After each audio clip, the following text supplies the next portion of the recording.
Belasan ribu karyawan PT Sri Rejeki Isman Tbk atau Sritek Group bisa kembali bekerja meski sudah di PHK.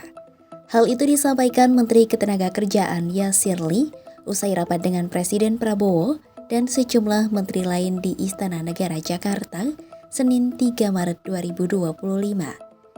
Dalam rapat yang membahas PHK pekerja Sritek itu, juga hadir Kurator Kepailitan dan Serikat Pekerja Sritek. Yasirli mengatakan, para pekerja Sritek yang terkena PHK dapat dipekerjakan dalam 2 pekan ke depan. Selain itu, pihaknya juga memastikan belasan ribu karyawan tersebut akan mendapatkan hak-hak atas mereka. Kementerian Ketenagakerjaan juga mengapresiasi berbagai komitmen dan langkah yang dilakukan oleh kurator seperti yang tadi sudah disampaikan, bahwa dalam 2 minggu ke depan pekerja akan dipekerjakan kembali.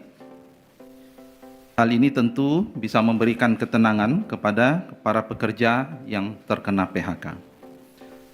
Saat ini Kementerian Ketenagakerjaan sedang mengawal hak-hak pekerja PT Sritek Group berupa hak atas kompensasi PHK dan berbagai hak normatif lainnya agar tetap terpenuhi. Lantas, apa alasan para pekerja Sritek bisa kembali bekerja usai terkena PHK?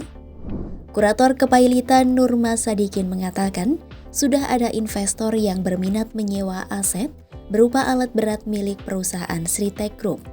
Opsi sewa alat berat itu dibuka untuk meningkatkan harta perusahaan yang dinyatakan pailit. Selain itu, langkah tersebut juga dilakukan untuk menjaga agar nilai aset yang dimiliki perusahaan tidak turun. Pengumuman soal pihak penyewa alat berat itu akan disampaikan dalam 2 minggu ke depan.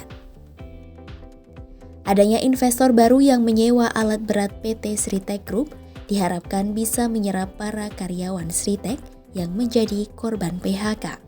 Yang mana kami juga sudah berkomunikasi dan sudah ada juga yang investor yang menghubungi kurator dan kita sudah dalam proses komunikasi yang mana dalam 2 minggu ini kurator akan memutuskan siapa investor yang akan menyewa terhadap aset Sritek, yang mana ini akan menyerap tenaga kerja, yang mana juga ini bisa karyawan yang telah terkena PHK dapat di-hire kembali kemudian oleh penyewa yang baru.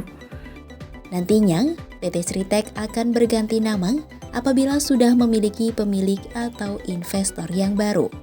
Selama proses lelang, para karyawan PT Sritek yang terkena PHK akan dipekerjakan kembali secara sementara.